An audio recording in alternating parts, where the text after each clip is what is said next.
Hey guys, Joel Frank here, market analyst for YouTrading, and in today's video I'm going to talk about a trade idea that I'm currently monitoring. As you can see here from the chart, it is in the currency exchange, British pound versus the US dollar, or cable as some people refer to it. And the first thing I should say is we just have had the latest Bank of England monetary policy decision. So let me just quickly recap you what happened there, and then I can talk about how I'm looking at the pound and potentially trading it. So 50 basis point rate hike as expected, taking interest rates to 1.75%. That was the biggest rate hike in 27 years since 1995. And also at 1.75%, interest rates now at their highest level since 2008.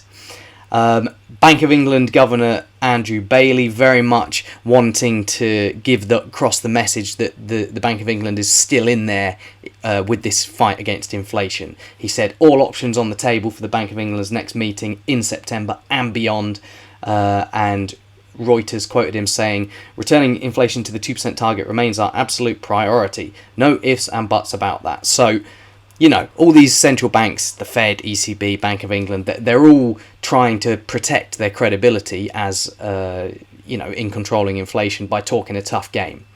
However, you can see here in the chart that sterling has been weakening today. It's down about 0.35%, cable is on the day. And that's because, well, markets are doubting this hawkish rhetoric, okay? Because you also had the Bank of England releasing its latest economic forecasts, and they were very, very ugly. So, for example, where is it? Here we go. The economy is seen falling into recession in Q4. I mean, I think it might already be in recession, or definitely could be in recession in Q3. But anyway, the Bank of England is saying that they see recession arriving in Q4, and then contracting throughout all of 2023, the whole year. So that's a long recession, with a 2.1% peak to trough decline in GDP. And obviously, this is all because of the surge in inflation, which is primarily being driven by higher import costs, namely energy, which is eating well into household finances and basically stopping them from spending on other things. It's stagflation, basically. This is what we're talking about here, stagflation. And in the new economic forecast, consumer price inflation now seen peaking at 13.3% in October, which would be the highest since 1980. So, wow, this is some crazy stuff. And just on the topic of the cost of living squeeze that I was just talking about, the biggest squeeze since records began in 1964. That's what we're expecting. And household incomes will have basically fallen, inflation adjusted anyway, for 2 years. So things really not looking good for the economy, stagflation, and because of that you've got money markets and currency markets doubting that the Bank of England is going to be able to go through with its inflation fight, basically, but also kind of taking a view that this coming recession will snap inflation by itself. So we're not really looking at a spiraling inflation problem here, or that's the view anyway.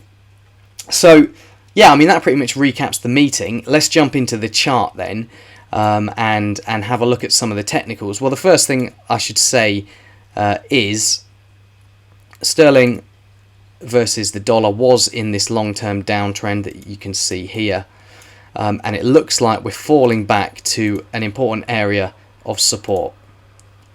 Now, given all I've just said about the horrific outlook for the UK economy, and the Bank of England predicting a 5-quarter long recession that's going to last from the end of this year all the way to the end of next year, is it reasonable to expect that cable could find support in this area?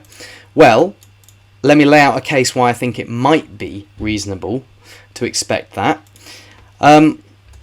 This is, with currency pairs, there's two sides to every story. There's the GBP side, and then there's the dollar side. Okay, the GBP side of the story is pretty bad, but I think there's a growing sort of possibility that the dollar might have peaked and might have further to run to the downside, because first of all, You've had risk appetite really strong recently.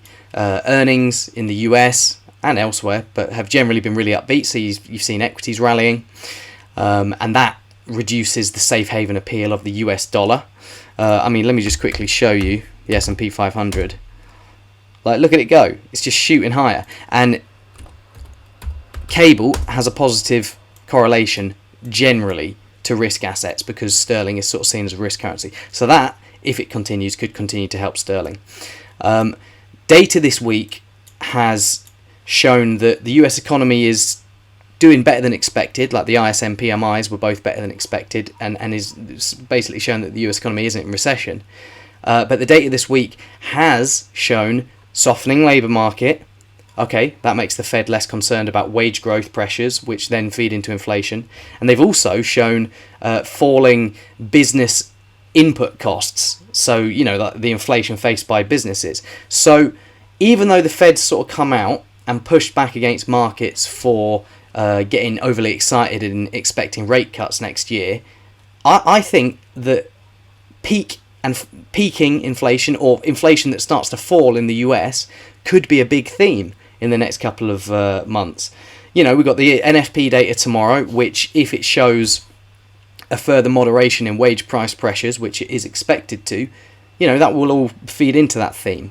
And that is a theme that could further boost risk appetite, and could weigh on the dollar, because it means that markets might be taking a less hawkish view on what Fed policy is going to be.